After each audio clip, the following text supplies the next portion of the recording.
Honourable Phil Goff. Mr Chairman, this is a very straightforward part, so I only want to take a rather brief call on it.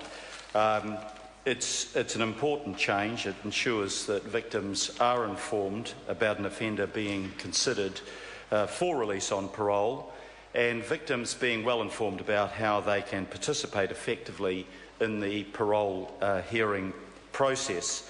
Actually, these were rights that were originally in the Parole Act and were inadvertently removed in the Parole Amendment Bill and Act of 2007, and it's a pity that no one on either side of the House picked it up at that point. So it remedies a gap. There are a couple of things to be said about that.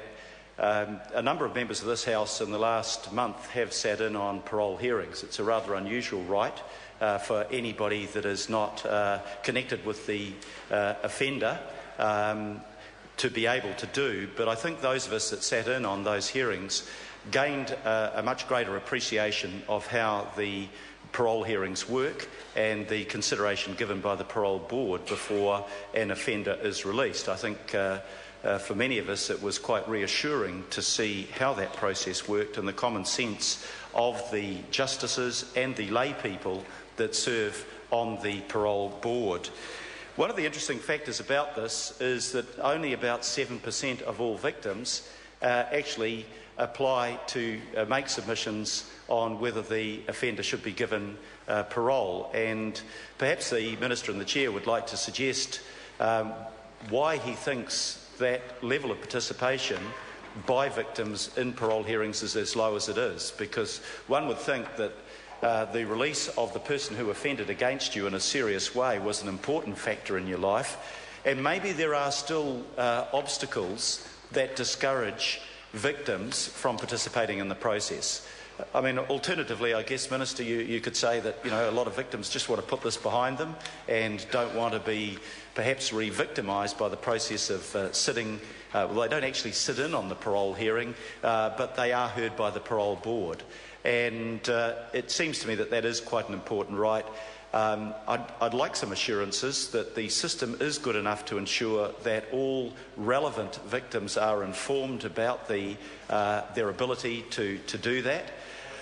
The other thing, Minister, I think that's really important, because this bill has been around for so long, coming up for 3 years now, whether this bill is consistent with another piece of legislation before the House that's gone to a different committee, and that's the Parole Amendment Bill that's currently before the Law and Order Committee. And I wonder whether the Ministry, and I presume that they have, but because this is to repair a stuff-up that was made because officials and members of the House didn't pick up a past inadequacy, whether officials have carefully gone through the provisions of this bill to see that they are consistent with the Parole Amendment Bill before the Law and Order Committee and vice versa. I think it's really important that there is that coordination and that we have that assurance. Otherwise, we may be back here in another 12 months because we're repairing something that officials had overlooked and members of the House had not picked up on. So those are the